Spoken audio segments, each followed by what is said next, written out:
You are looking at Julian's pronunciation guide, where we look at how to pronounce better some of the most mispronounced words in the world, like this other curious word. But how do you say what you're looking for today?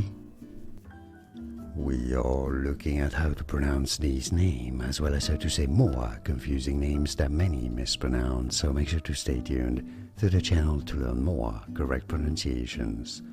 For reference, in Italian, being a name of Italian origin, it is said as Flavia. Flavia, stress on the first syllable, so in English, similarly, Flavia. Now, some may say it as Flavia, but now, generally, it is pronounced as Flavia. And now, you know, more videos for you here to learn more correct pronunciations. Like this video if you found it useful. Thanks for your support and thanks for watching. Here are more videos on how to pronounce more confusing words and names too many mispronounced. Like this video if you found it useful. I appreciate your support. I'll see you soon and thanks for watching.